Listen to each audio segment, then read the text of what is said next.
ಬನ್ನಿ ನಮ್ಮ ಅಣ್ಣ ಏನೋ ಹೇಳ್ತಾ ಇದ್ದಾನೆ ಕೇಳಿಸ್ಕೊಂಬರೋಣ. ಸರ್ ಗಿಲ್ಲಿ ಆಚೆ ಬಂತ, ಆಚೆ ಬಂದಾಯ್ತು, ಸೋತಾಯ್ತು. ನಾನು ಹಠ ಬಿದ್ದಿದ್ದೆ ಅವ್ನ ಆಚೆ ತೆಗಿತೀನಿ ಅಂತ ತೆಗೆದು ಆಯ್ತು. ಹುಚ್ಚನಾಗಿ ಕಚ್ಚಿದ್ರೆ ಮನುಷ್ಯ ಹುಚ್ಚಿನ ತರ ಆಡ್ತಾನ? ಹೌದು, ಅವ್ರದೇ ಮನೆಯ ಸಾಕು ನಾಯಿ ಕಚ್ಚುತ್ತೆ. ಈ ಮನುಷ್ಯ ಏನಾದ್ರೂ ಬೇರೆಯವ್ರಿಗೆ ಕಚ್ಚಿದ ಅಂದ್ರೆ ನಾಯಿ ಕಚ್ಚಿದಷ್ಟೇ ತೊಂದ್ರೆ ಅವ್ರಿಗಾಗುತ್ತೆ.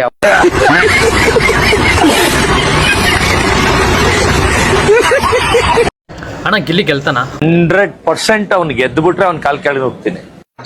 ನಿನಗೆ ಬಂತು ಟೈಮು. ಮೂಟೆ ಕತ್ತಾರೆ. ಯಾವ ಮೋರಿ, ರಸ್ತೆ, ರೈಲ್ವೆ ಕಮ್ಮಿ ಮೇಲಿನ ತಲೆ ಸಿಗುತ್ತೋ ಗೊತ್ತಿಲ್ಲ. ಅಣ್ಣ ಕಾವ್ಯ ಗಿಲ್ಲಿನ ಲವ್ ಮಾಡ್ತಾ ಇದ್ದಾಳ ಅಣ್ಣ? ಜೊತೆಲಿದ್ರೆ ನನಗೂ ಸ್ವಲ್ಪ ವರ್ಕೌಟ್ ಆಗುತ್ತೆ ಅನ್ನೋ ಮೀನಿಂಗ್ ಅಲ್ಲಿ ಇದಾರೆ ಹೊರತು ಅವ್ರ ಮೇಲೆ ಲವ್ ಭಾವನೆ ಇಲ್ಲವೇ ಇಲ್ಲ ಕಾವ್ಯ ಅವ್ರಿಗೆ.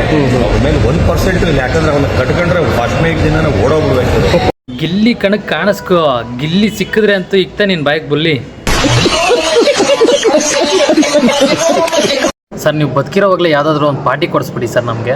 ಸರ್ ನಮ್ದು ಏನಿಲ್ಲ, ಹನ್ನೊಂದು ದಿವಸಕ್ಕೆ ನಾನು ತಿಥಿ ಊಟ ಇಟ್ಕೊಂಡಿದೀನಿ. ಆದ್ರೆ ವಡೆ ಪಾಯಸ ಇರುತ್ತೆ ಅನ್ಕೊಂಡು ದಯವಿಟ್ಟು ಬರಬೇಡಿ. ಬರೀ ಎಣ್ಣೆ ಇರುತ್ತೆ, ಆಮೇಲೆ ಲೆಗ್ ಪೀಸ್ ಇರುತ್ತೆ.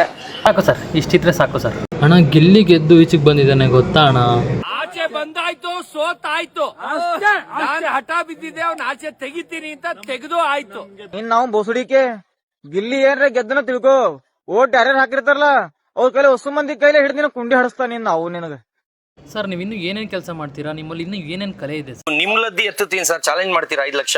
ನಿಮ್ಲದ್ದಿ ಎತ್ತುತ್ತೀನಿ ಸರ್, ಚಾಲೆಂಜ್ ಮಾಡ್ತೀರಾ 5 ಲಕ್ಷ? ವಿಚಾರ ಅಲ್ಲ ಸರ್, ಇವಾಗ್ಲೂ ನಿಮ್ ಮುಂದೆನೆ ಇದು ಪಬ್ಲಿಕ್ ಟಾಯ್ಲೆಟ್ ಸರ್, ಇಲ್ಲಿ ಎಲ್ಲಾರು ಮಾಡಿರ್ತಾರೆ. ಈಗ ನಾನು ನಿಮ್ ಮುಂದೆನೆ ಬರೀ ಕೈಯಲ್ಲಿ ಈಗ್ಲೇ ತೊಳಿಲ್ಲ ಸರ್. ಇಂಥ ದೊಡ್ಡ ದೊಡ್ಡ ಕಲೆಗಳನ್ನ ಇಟ್ಕೊಂಡು ನಿಜವಾಗ್ಲೂ ನನಗೆ ಆಸ್ಕಾರ ಹೊಡ್ಕೊಡ್ಬೇಕು ಸರ್. Hats off. ನಿಜವಾದ ಸ್ಟಾರ್ ಅಂದ್ರೆ ನೀವು ಸರ್. ನಿಮ್ಗೆ ಇವತ್ತಿಂದ ವಾಷಿಂಗ್ ಸ್ಟಾರ್.